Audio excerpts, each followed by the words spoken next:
Hiya. Hi, Jake. Hi, how are you? Oh God, bit rough for a couple of days, but I'm so sorry I haven't been in touch, buddy. I was travelling and there was all sorts going on and I had no phone. Yeah, don't be sorry. No, that's cool. Thank you. I'm so glad you're still talking to me because I'm getting a whipping online about taking advantage of you and all this, all making you out to be so vulnerable. It's like they don't realise you're a bloody warrior. You're not a baby. Yeah. Anyway. Don't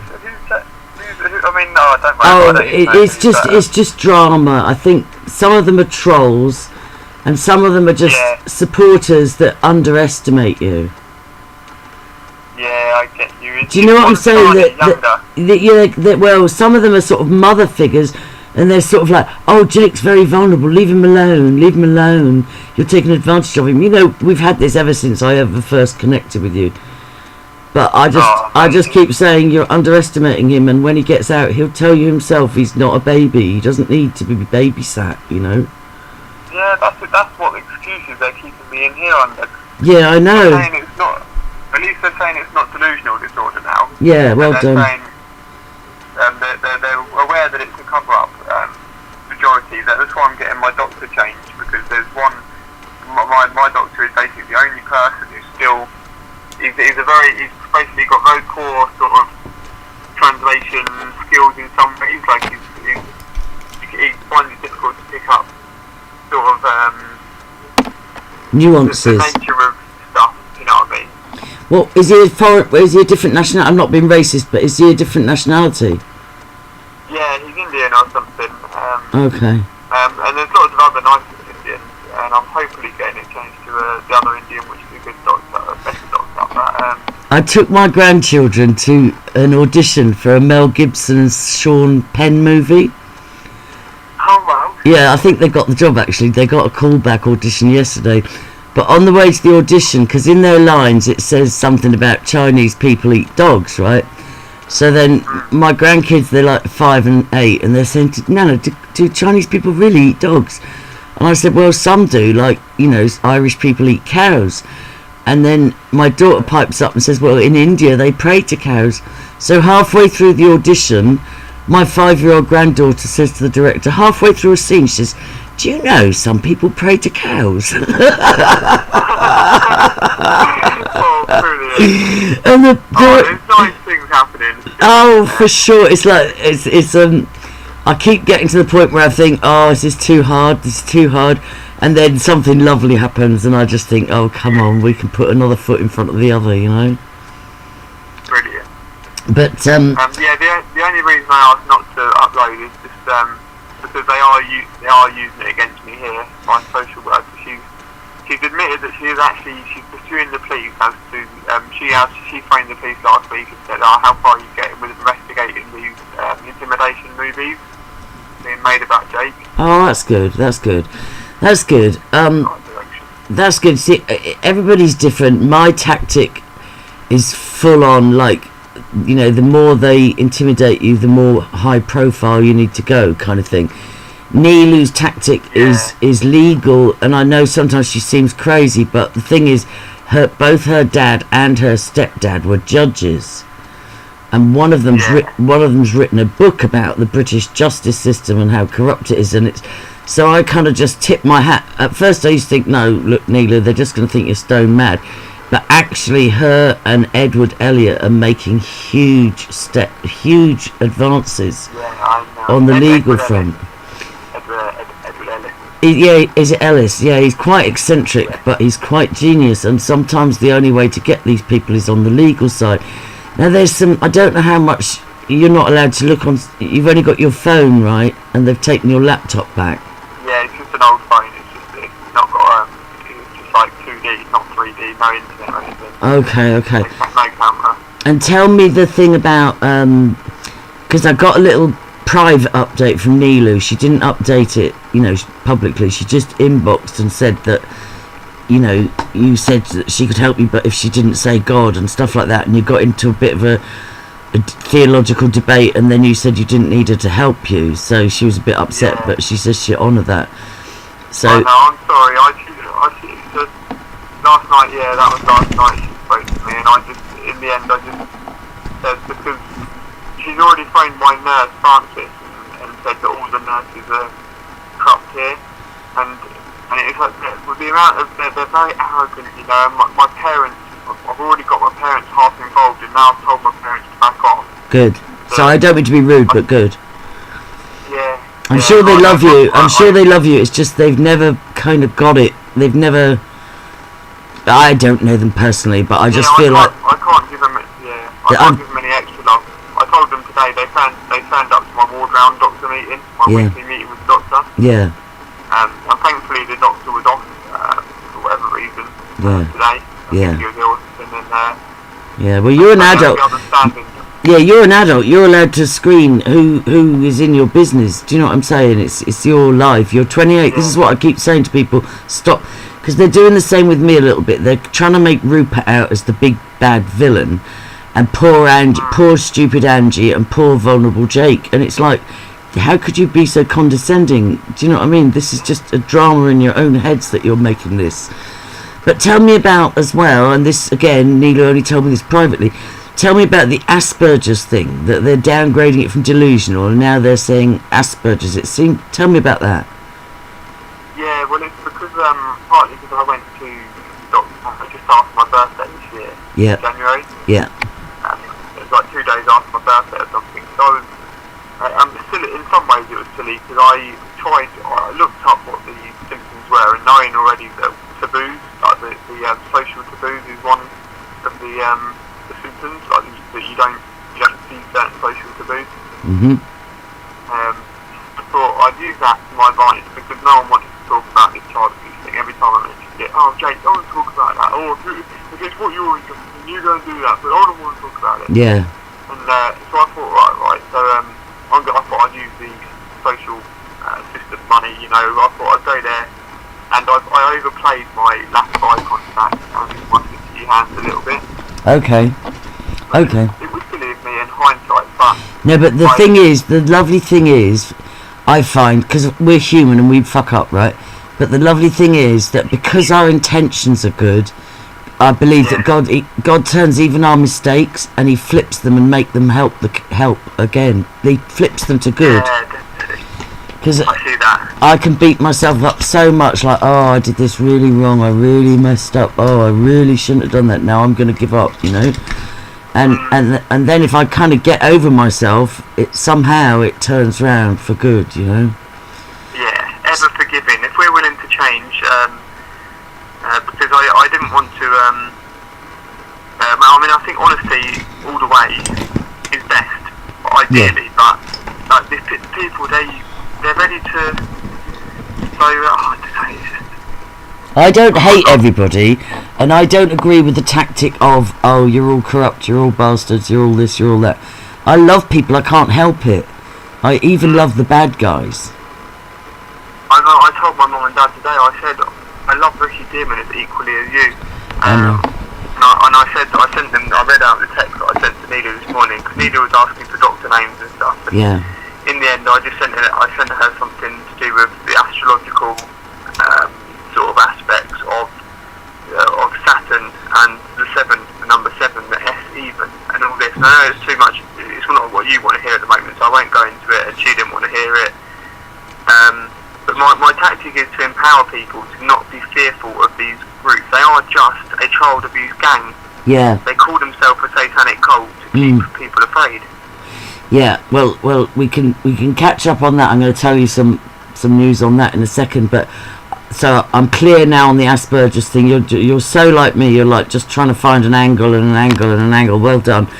But just so it's possible that I've got it a bit. I mean, but it's a sign of genius. Maybe a bit of a virus. Like, yeah, but you don't get locked up for having Asperger's. My grandson's being assessed for Asperger's. He's the one that's probably got a part in the Mel Gibson movie. And Asperger's is oftentimes it's just rerouted brain pathways, like autism, Asperger's, ADHD, ADD. All those things are just because your brain pathways have gone a different. They haven't just gone the standard route, you know. So you don't get sectioned. What happened with the standard route is it allowed to horrendous abuse to be covered up for Yeah. hundreds of years. Yeah, so if you do have even, if you do have Asperger's, it's high functioning Asperger's, which is usually associated with genius. Yeah. So even I think they found a loophole that they could keep you for the last 2 weeks based on Asperger's, but let them go ahead and assess, as long as the meds aren't twisting your head, let them go ahead, because certainly Asperger's is not something that gets you locked up or sectioned. It's a, like I said, my grandson's, he's 8, he's being assessed for it, and he's extremely intelligent. He's just sometimes very sensitive to noise or change, or do you know what I mean? He's just highly sensitive. That's basically the bottom line. Yeah, I'm sensitive, but I ended up crying this morning with my parents, telling them that I said that they're being so horrible and evil that I love Ricky Dearman as much as them, because I want them to heal. And at the moment, I love you a lot more than my parents. God forgive me. I know what you're saying, and I love you to bits too, and I feel like I had to keep giving you to God, because I just couldn't. I was struggling, and I said, oh my God, I'm letting Jake down, and then I thought, no, let me stop babying him. Please. I know Jake knows I love him, and I'm not going to let him down, and I've got his back, and if he doesn't hear from me, he'll know there's a reason, Yeah, no, I won't tell you who it was, because I don't want you to. But somebody mentioned to the other day that they thought that one of my close friends, was part of why I got banged up. And stuff. She thought that you and Rupert. So don't. You might figure out who it is, but please don't. No. Yeah, it's saying I'm on the phone. Let her learn in her own Who is time. it? Right. Sorry, that's my boy. Chris. Sorry. Cool. Oh, Chris Costa. Yes, I forgive them. They've all turned on me, Jake. They're all. Yeah, no, it wasn't just her. It was someone else. Jim McManaman, Helen McManaman. I don't care. Like my friend from England, and she'd spoken to Chris and Sonia, but you can tell. I mean, I've said 100%, in my belief, that you and Rupert are good people, because I've just known you for ages, and I said I got so stoned with Rupert, and this girl that I smoked weed with as well. So I said, there's no way that he's... we have to be hurting them bad, because they're going after me and Rupert like bloodhounds. It makes me feel like they're hunting us to kill us or something. It's horrendous, and even using people that were friends to stick the knife in. And I've stopped reading it now. I've just said, look, Jake's not a baby. We're not hurting him. He knows that. We're not agents. We're not Illuminati. Now back off. Either help us or shut up. And so I'm just not reading them anymore, because it's breaking my heart. Yeah, if you want to put a message out there, say I spoke to Jake.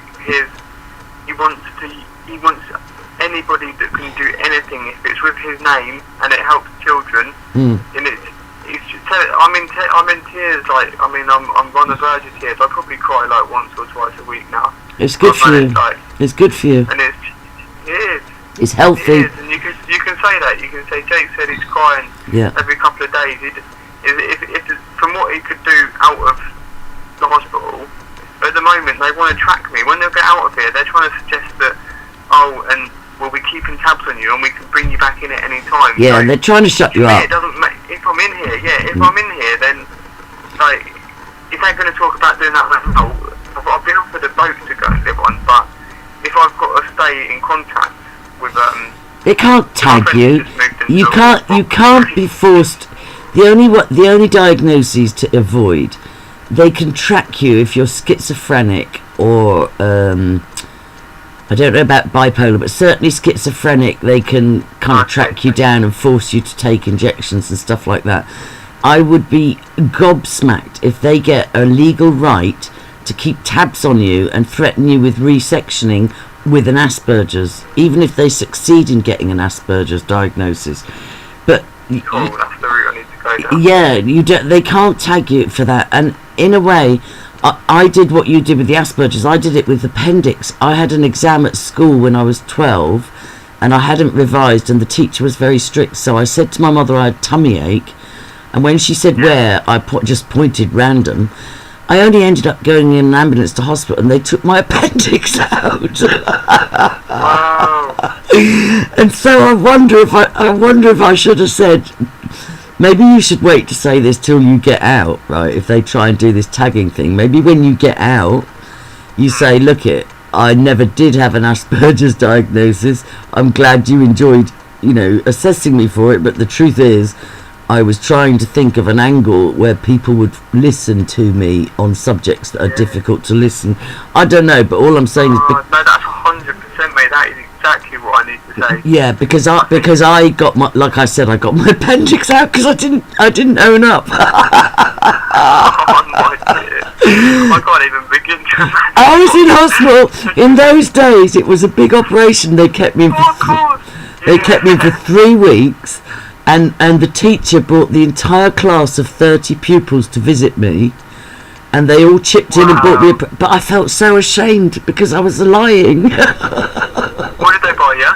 They bought me an ornament, but and then the pupils were all allowed to my bedside 2 at a time. They had 2 minutes each to talk to me, and I'm sitting there thinking, if only they knew that I didn't have appendicitis. Yeah. But listen, has anybody told you the shocking news? No. Other than Sabine going to court again. She's going to court again, but I think Sabine and Belinda have gone to Europe again to fight in Europe with another 4 people. But no, this is serious news, so I just pray that your heart is all protected and so on. I met with some people that I completely trust, like I trust you and I trust Rupert. And I've known for almost 2 years. And what I didn't know, they were trying to arrange a meeting with me for quite a while, and I didn't have the money to fly and meet them, and I didn't know it was important, right? But what I found out was that they were part of breaking up a paedophile ring in Belgium a few years ago. So they've done everything that we're trying to do in Hampstead and London, and they succeeded, but there was some death threats. It was a bit scary, like it is at the minute. But so they would only meet me face to face and tell me what they had to tell me, and so that finally happened a couple of weeks ago, and we had to go away from Wi-Fi and all that stuff. It was all very James Bond, but I believed them. And they said that somebody that known to them had been paid £3,000 to hack Ella's and Ricky's computers and laptops. This was, I think, about a year ago, maybe 9 months ago. And unfortunately, Ella's involved. Yeah. They found. Are you okay with hearing the details, or would you rather not? Yeah. No, I would. All right. They found. I did have. They found a video of Ella masturbating a child to sleep. I can't remember if it was Gabriel because I went into such shock, and I wasn't allowed to take note. I mean, I kind of, on one level I suspected it, but when you hear it black and white and you know that person's telling the truth, the story they told me was that there was video evidence of Ella masturbating a very young boy. There was video and written evidence of Ella and Ricky cooperating on snuff movies. There was the main part of the ring. We thought it was mainly a paedophile ring. It's not. It's a Russian mafia drug cartel. Yeah. Bringing in drugs to London from a place called Crocodile in Russia, which is next to Afghanistan and Pakistan and Uzbekistan. It's all where heroin comes from. Yeah. So there was a drug called Crocodile. There was a drug known as Crocodile that was sending people mad in. Oh, you've got Russia as well. Right. I've got to do my research on that then, because they were bringing that to England, and this whole cartel was distributing drugs, child pornography, and snuff movies. And Ella and Abraham were Ella and Ricky were both involved, and then somebody got murdered and Ricky ripped Ella off for £260,000. And so Ella she got the children to testify against Rick. I mean, the children are telling the truth, although they may have left out some little bits about Ella. But she got the children. She got the children to testify against Ricky and left the country to teach him a lesson for ripping her off. Okay. So that's mind-blowing to me. I did a show about it on Monday, and I've been told that, you know, MI6 and the government are looking into it. I appealed to President Putin to help us. You know, I said clearly, and the other thing they told me was that the most innocent of the whole drama was Abraham. Yeah, no, I thought he sounded innocent. He was the fall guy, but he didn't even know that he was the pawn in the middle of Ella and Ricky having a fight over $250,000. So Ella's cleverer than she makes out. Yep. But what about Ella's parents, you know? I think they're involved as well. I tell you, I go on instinct, and then I can sometimes wait a year for my instincts to be proved right. But when I watched the grandparents' interview, the mother seemed very cowed, and even though she spoke when, you know, she spoke, but it was as if she seemed like a sort of cowed, C-O-W-E-D, sort of very shut down, cold, measured. Yeah. I've got a question mark over the grandparents, and for their daughter to be involved in a Russian mafia multi-billion-pound cartel, don't tell me they didn't know that. Do you know what I'm saying? They've got to have asked Ella, how come you've got, you know, how come you're in that house in Hampstead? Where's all your money coming from? Yeah. You know, so the thing I asked President Putin, I asked him, I said, look, you've offered to help, you know, uncover the corruption in the West, and this is clearly a huge part of it, but can you please help, because it's, you know, it's not just Britain and America, it's Russia too, and it's led by the Russians. So I mean, do you not think Putin's part of it then? I don't know, to be honest, but like, all I wanted to do was get the truth out, and like some people have said, oh, bingo, that's the truth, that absolutely resonates, that's, you know, it's not the answer we wanted, but that sounds absolutely like the truth. And then the people that gave me the information said it's already gone to MI6, it's already gone to the government, you know, it's already gone to high places, so we just sit back and pray now. Because the other thing I asked... the other thing I asked for was that it has to be that even if the children have to stay in foster care, we have to see them regularly, and we have to, it has to be transparent which foster care they're in, and there's no more of Ricky being able to take them on holiday on his own in dangerous places or anything like that, you know. Oh, definitely. He needs no more. He needs to be locked up still. I mean, the thing is, I think that Ella, when she started going, like, because I've been to that little the vegan shop in Camden where Gabriel says, oh, there's a little shop called In Spiral. Yeah. Really nice shop. Yeah. I've been there. Right. Yeah. I think Ella like was looking for some sort of redemption. I'm open to any of them wanting redemption, but it has to be based on the truth. Yeah, of course. It's no good anybody saying, oh, help me, I'm sorry, if they're telling huge fat lies. Yeah. You know? After she thought that maybe it would go through, how did she thought it would work, I don't know, but Abraham seems kind of decent, doesn't he? That's what they said. They said the unlikely hero. Now Abraham's he's been a naughty boy. Do you know what I mean? And he can get mouthy and he can smoke too much weed and whatever. But he's nowhere on the scale of. I don't think he's almost. It sounds crazy, but like because he didn't know the full evil. He was actually doing more to get the children safe and free. He was researching, you know, everything and bringing everything to the light. So even, I'm not trying to put him on a pedestal, but no, I still think God's got his hand on this case. And it's not gone the way I expected it to, but I still am waiting for miracles, I am. I mean, it makes I've got to humble myself to my mum a bit, because she was saying that she thought Ella was from the beginning. Yeah, a lot of people did. Do you know Danielle Leverite? Yeah. She said, right months ago, I think on Richie Allen, she said, investigate the mother, research the mother. Like, she knows something. She knows, and she was right. And like I said, that, you know, Ella's too cold, and like it's not natural to stay in another country indefinitely when your children. I mean, I know some mothers do it, but I always felt something was off, you know, and this has confirmed it. So I haven't seen the videos. I'm meeting those people again in the coming weeks, and I feel really badly that they asked for a face-to-face meeting about 6 or 9 months ago, but they because they're so careful about online and on phone and all that stuff, they wouldn't even tell me this is important, you know. No, it's fair enough. I mean, that's fate in its own right. It's it's obviously through the journey we've had to go down. Yeah, and it's like you saying, "Oh, I made a mistake with this, that, and the other." I have to forgive myself and say, "Look, maybe this was the time for this to come out. Maybe people wouldn't have listened 9 months ago or 6 months ago, you know."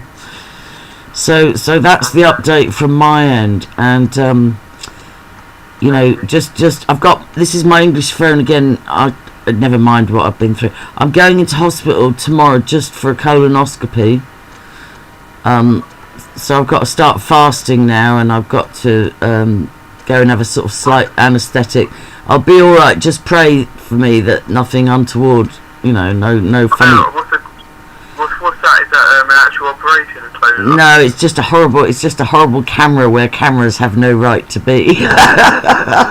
Oh, bless you. It's like they put you under sedation. It's because I had major surgery 2 years ago, and it went wrong. But then I had it put right. But I'm praying for you, definitely. Yeah, because I just know that hospitals and the health service, it would be a very convenient way. You know the way they got rid of Joan Rivers and they said, oh, it was the anaesthetic, she didn't come out of the anaesthetic or whatever.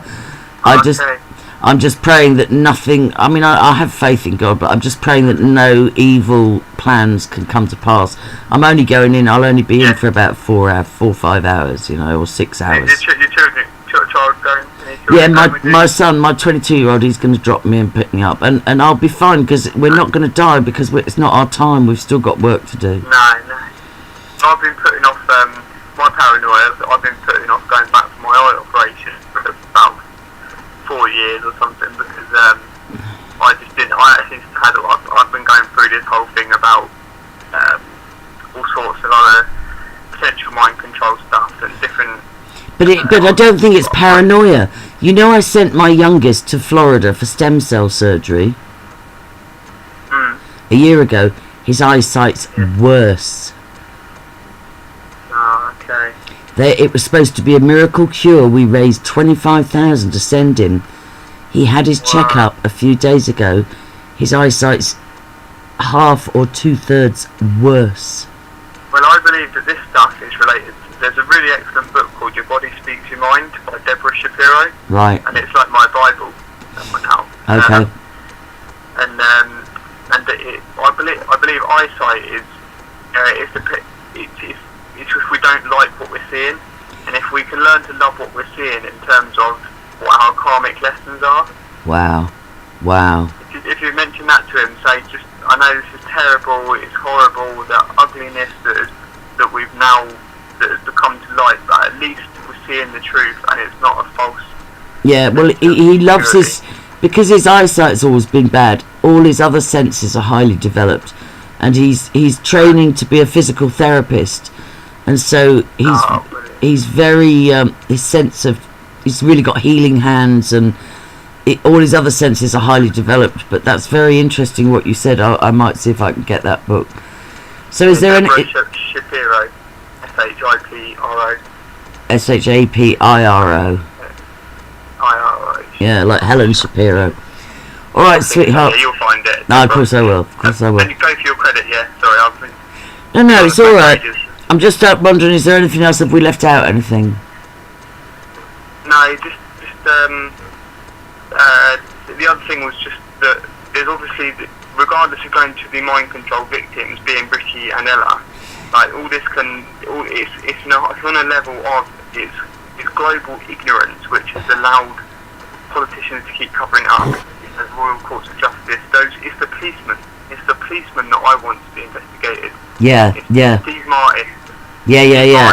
And that's where Andrula comes in. That's where okay, I'll talk to you about that. Yeah, perfect. Andrula, bless her. Yeah, I know. Loved her. Yeah, I had a lovely time with her. All right, sweetheart. Well, I'm supposed to be back in London from the 15th to the 19th. When's your date for release? 18th. Oh, the day after the protest. Isn't that interesting? Well, I'm praying for you to get out. It's not as corrupt as you think here. It is. There's a lot of coincidences happening, and it's just ignorance. That's all it is. Well, the truth is, you can make a difference wherever you are. Yeah. I went. The 3 people in my appeal, it was amazing. They knew they're agreeing it's a cough-up now. All these people, hopefully, even if it's just consciously God shining down, saying, at least you know now. They don't necessarily have to research, but at least more people know. Yeah. It's just don't make sure that we're not the sacrificial lambs, you know. But I know what you're saying, because only once in my life have I been in a psychiatric unit, and in the 12 days I was in there, so many people were set free. Like, people were just, like, one woman that was diagnosed schizophrenic and suicide risk and all this, that and the other. I used to meet her for a cigarette, and she ended up telling me she'd been raped as a child and never told anybody, and that was all that was wrong with her. Oh, I love you. This is the sort of thing, yeah. That was all that was wrong with her. Sort of thing. And there was another guy that was in there because they kept frightening him and telling him if he didn't quit smoking, he wasn't fit to be on the outside, and he would drop dead any minute now from smoking. Because every time he was let out, he would be nervous, trying to readjust to life outside of, you know. So he would smoke. Fear is the mind killer. Yeah, and they put fear in him. And so I shared my inhalers with him. I said, look, there's this brilliant inhaler. I'm not saying smoking's a good thing, but if you smoke, you could try this. So each day he'd use my inhalers and get a bit better. And then I said to him, I told him all about, you know, God loves me so much. I've smoked all my life, and I'm still alive. And they kept telling me I was going to collapse on an aeroplane and die at 40 and all this. I took the fear away, and he discharged himself. Yeah, same here with cannabis. They demonise it. They make people feel crazy. I know. Oh, religion with there's so many Muslims, and they preach madness. God. There's a couple of Christian nurses as well that are a little bit too excessive. Yeah. Well, look, I'm praying for you, and I don't love organised religion, and I don't love churches. I love people, and I love Jesus, and I know He loves you. I know He loves you. I love you. I love Jesus. I love God. Good for you. All right, sweetheart. I'll probably do. Last thing, just something quite funny. There's 4 funny African names. One's called Patience. One's called Peace. 2 men. There's a female called Mercy, and there's another male called Babylon. It all seems like a joke, but they're all real. You know, it's just an African thing. God. I know. I've been to African churches a lot. Look, it'll probably be Saturday when I phone again, because Thursday's the colonoscopy and Friday I might be a bit out of it. But I'm thinking of you, and it's lovely to catch up. No, leave it till like next Wednesday, because I don't want to use all your phones. Oh no, because my son, if I use my son's phone or my daughter's phone, they've got free calls to England mobiles. Oh, brilliant. Okay. So I'll probably talk to you again at the weekend. And have a think about whether we can upload or not. You haven't said anything wicked, but I won't upload for now, I promise you. You've got my promise. Yeah, no, just because I'm just gonna play it out for now. Yeah. Just but just remember, just pray and ask God for wisdom, because remember, I lost my appendix like that. Yeah, I'm praying and asking thank you. And pray for wisdom every day, just to know every day what your tactics should be. Love you, baby. Take care. Thank you. Bye. Take care.